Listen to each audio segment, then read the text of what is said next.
दोस्तों नमस्कार। हमारे YouTube चैनल श्री सिद्धेश्वर अनुरागी में आपका स्वागत है।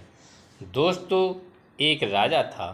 वह जंगल देखता देखता बहुत दूर निकल गया। घना जंगल था, भूख भी लगी थी। राजा को रास्ता सूझ नहीं रहा था, परेशान था। एक लड़का वहाँ लकड़ी काट रहा था। राजा ने उसे बुलाया। उसने राजा की बहुत सेवा की। रात भर अपने पास रखा, जो भी उसके पास था राजा को दिया।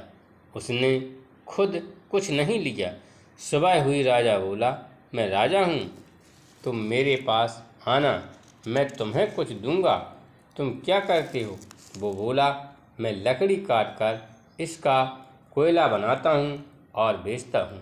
कुछ दिन बीत जाने पर वो राजा को मिलने गया।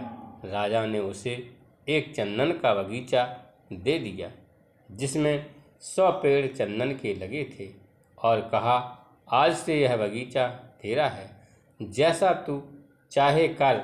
वो लड़का बगीचे में रहने लग गया और अपना काम करता रहा।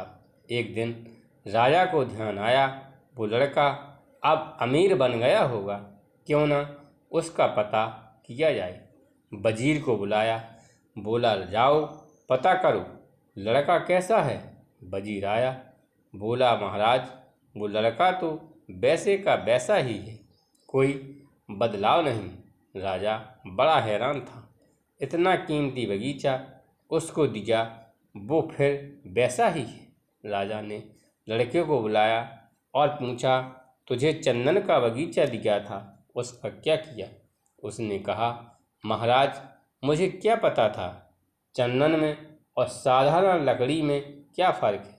ओ मूर्ख, तुझे चंदन और दूसरी लकड़ी में फ़र्क नज़र नहीं आया?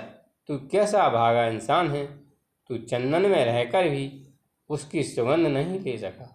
वजीर बोला, महाराज, 100 में से 75 पेड़ कट चुके हैं, 25 बचे हैं।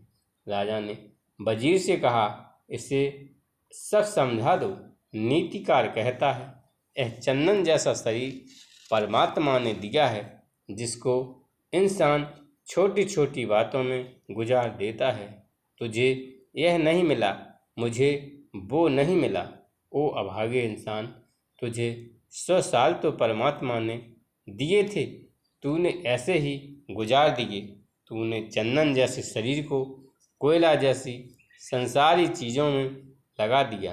तू कैसा अभागा है। कुछ टाइम बाद इंसान को जब होश आता है, बुढ़ापे में बचा टाइम, क्या तुम फिर लकड़ी काटोगे? यह सार भी अजीब है। जब हाथ में माल था उसकी परवाह नहीं थी, जब हाथों में दम नहीं तो होश आती है। ज़्यादातर लोग बाग काट कर ही समझ पाते हैं। ऐसी कथा बड़े बड़े उत्सव पर कही जाती है। दोस्तों, कथा का सार है कि इस अमूल्य चंदन रूपी शरीर को अपने ऐसे सांसारिक चीज़ों में बर्बाद न करके अच्छे कर्मों में, अच्छे कामों में लगाइए, ताकि भगवान इसका फल आपको अच्छा दे सकें। दोस्तों, मेरे चैनल को लाइक, शेयर और सब्सक्राइब करें। धन्यवाद।